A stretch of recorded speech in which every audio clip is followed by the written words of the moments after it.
നമസ്കാരം. സ്ഥാപത്യതന്ത്രം ചാനലിലേക്ക് ഏവർക്കും സ്വാഗതം. ഇന്ന് നമ്മൾക്ക് മയമതം എന്ന ഗ്രന്ഥത്തിലെ നഗരലക്ഷണം എന്ന അധ്യായത്തിൽ പറയുന്ന കോട്ടമതിൽ നിർമ്മിക്കുന്നതിനുള്ള നിയമങ്ങൾ ഏതൊക്കെയെന്ന് പരിചയപ്പെടാം. വിവിധതരം നഗരങ്ങളുടെ വിസ്താരങ്ങളും അവയിൽ നിന്ന് അവയുടെ ദീർഘങ്ങൾ എങ്ങനെ മനസ്സിലാക്കണം എന്നതും നഗരലക്ഷണത്തിൻ്റെ 1-ാം വീഡിയോയിൽ നമ്മൾ കാണുകയുണ്ടായി. ഗ്രാമലക്ഷണം എന്ന കഴിഞ്ഞ അധ്യായത്തിൽ ഈ വൻമതിലുകൾ നിർമ്മിക്കുന്നതിൻ്റെ നിയമങ്ങൾ പറയുന്നതേയില്ല. എന്നാൽ വൻമതിലും അതിന് ചുറ്റും പുറത്തോ അകത്തോ ആയി കിടങ്ങുകളും നിർമ്മിക്കണം എന്ന് വ്യക്തമായി നിഷ്കർഷിച്ചിരിക്കുന്നു. ആവർത്തന വിരസത ഒഴിവാക്കുവാനായിട്ടാവും ആചാര്യൻ ഈ വിഷയം അവിടെ പറയാതെ ഈ അധ്യായത്തിൽ നൽകിയതിനു കാരണമായിട്ടുണ്ടാവുക. അതിനാൽ ഇതേ നിയമങ്ങൾ ഗ്രാമങ്ങൾക്ക് ചുറ്റും വൻമതിൽ നിർമ്മിക്കുന്നതിനും സ്വീകാര്യമാകുന്നു എന്ന് മനസ്സിലാക്കണം. പല പുരാതനമായ ഗ്രാമനഗരങ്ങളുടെയും ദുർഗങ്ങളുടെയും ചുറ്റുമായി ഭീമാകാരമായ വൻമതിലുകൾ കണ്ട് നാം ഏവരും അത്ഭുതപ്പെട്ടിട്ടുണ്ടാവാം. ഇവ നിർമ്മിക്കുന്നതിനായി വാസ്തുശാസ്ത്രം പറയുന്ന നിയമങ്ങൾ എന്തെല്ലാം എന്നത് ഇന്നത്തെ വീഡിയോയിൽ കൂടി പരിചയപ്പെടാം. അപ്പോൾ പ്രകരണത്തിലേക്ക് കടക്കാം. ആദ്യമായി വൻമതിലിൻ്റെ ആകൃതികളാണ് പറയുന്നത്.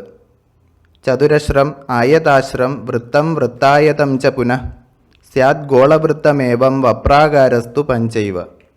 അതായത് ചതുരശ്രമായോ ദീർഘചതുരമായോ വൃത്താകൃതിയിലോ ദീർഘവൃത്താകൃതിയിലോ ഗോളാകൃതിയിലോ എന്നിങ്ങനെ 5 വിധത്തിലായി വപ്രം എന്ന വൻമതിൽ നിർമ്മിക്കാവുന്നതാണ്. ഇത് മതിലിൻ്റെ പ്ലാൻ വ്യൂവിലുള്ള ആകൃതിയാണ് പറഞ്ഞിരിക്കുന്നത് എന്ന് മനസ്സിലാക്കുക. ഇനി ഈ വൻമതിലുകൾ ഗ്രാമങ്ങൾക്കും നഗരങ്ങൾക്കും ചുറ്റുമായി എത്ര അകലത്തിൽ വേണം എന്നതിനെപ്പറ്റി പറയുന്നു.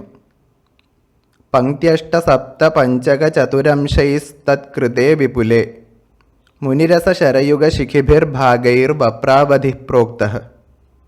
അതായത് ഗ്രാമങ്ങൾക്കോ നഗരങ്ങൾക്കോ നിശ്ചയിച്ചിരിക്കുന്ന ഭൂമിയുടെ വിസ്താരത്തിനെ 10, 8, 7, 5, 4 എന്നീ സംഖ്യകൾ കൊണ്ട് ഭാഗിച്ചതിൽ 7, 6, 5, 4, 3 എന്നീ അംശങ്ങൾ എന്ന ക്രമത്തിൽ വരുന്ന അളവിൽ വൻമതിലുകൾ നിർമ്മിക്കണം.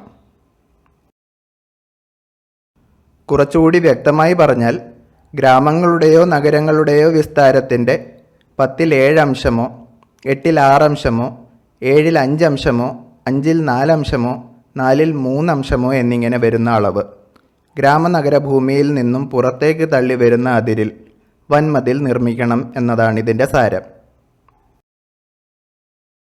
ഇനി ഈ വൻമതിലിൻ്റെ വിസ്താരവും ഉയരവും എങ്ങനെയായിരിക്കണമെന്ന് പറയുന്നു. ദ്വിത്രി ചതുർഹസ്തം സ്യാദ് വിപുലം സാലസ്യ തുങ്കേതു സപ്തദശൈകാദശഭിർഹസ്തൈരഗ്രം ത്രംശോനം. അതായത് വൻമതിലിൻ്റെ വിസ്താരം എന്നത് ദ്വിത്രി ചതുർഹസ്തം എന്ന് 2, 3, 4 കോൽ എന്നിങ്ങനെയുള്ള അളവിൽ നൽകാം. ഇതിൻ്റെ ഉയരം സപ്തദശൈകാദശഭിർഹസ്തൈഹി എന്ന 7, 10, 11 കോൽ അളവിലും നൽകണം. ഇനി അഗ്രം ത്രംശോനം എന്ന് പറഞ്ഞിരിക്കുന്നത് ശ്രദ്ധിക്കുക. അതായത് വൻമതിലിൻ്റെ കടഭാഗത്തുള്ള വിസ്താരമാണ് മുന്നേ പറഞ്ഞ 2, 3, 4 കോൽ എന്നിങ്ങനെയുള്ള അളവുകൾ. ഈ മതിലിൻ്റെ അഗ്രഭാഗത്തുള്ള വിസ്താരം എന്നത് കടഭാഗത്ത് സ്വീകരിച്ചിരിക്കുന്ന വിസ്താരത്തിൻ്റെ 1/3 കുറവായിരിക്കണം എന്നാണ് പറയുന്നത്. അപ്പോൾ ഇത്രയുമാണ് വൻമതിൽ അഥവാ കോട്ടമതിൽ നിർമ്മിക്കുന്നതിനായി പറയുന്ന നിയമങ്ങൾ. ചതുരശ്രം, ദീർഘചതുരം, വൃത്തം, ദീർഘവൃത്തം, ഗോളം എന്നിങ്ങനെയുള്ള ആകൃതികളിൽ ഗ്രാമങ്ങൾക്കും നഗരങ്ങൾക്കും നിശ്ചയിച്ചിട്ടുള്ള വിസ്താരത്തിൻ്റെ 10-ൽ 7 അംശമോ 8-ൽ 6 അംശമോ 7-ൽ 5 അംശമോ 5-ൽ 4 അംശമോ 4-ൽ 3 അംശമോ എന്നിങ്ങനെ വരുന്ന അളവ് മാറി വരുന്ന അതിരിൽ 2, 3, 4 കോൽ കടവിസ്താരത്തോടും അതിൽ 1/3 കുറഞ്ഞ് അഗ്രവിസ്താരത്തോടും കൂടി 7, 10, 11 കോൽ ഉയരത്തിൽ വൻമതിലുകൾ നിർമ്മിക്കാം. അപ്പോൾ ഇന്നത്തെ വീഡിയോ എല്ലാവർക്കും മനസ്സിലായി കാണുമെന്ന് കരുതുന്നു. വീഡിയോ ഇഷ്ടമായാൽ ലൈക്ക് ചെയ്യുക. ഈ ചാനൽ പുതുതായി കാണുന്നവർ താഴെ കൊടുത്തിട്ടുള്ള സബ്സ്ക്രൈബ് ബട്ടൺ ക്ലിക്ക് ചെയ്ത് സബ്സ്ക്രൈബ് ചെയ്യുക. തുടർന്നുള്ള വീഡിയോകളുടെ നോട്ടിഫിക്കേഷൻസ് ലഭിക്കുന്നതിലേക്കായി ബെൽ ഐക്കൺ അമർത്തുക. അടുത്ത പുതിയൊരു വീഡിയോയുമായി കാണും വരേക്കും എല്ലാവർക്കും ശുഭദിനം.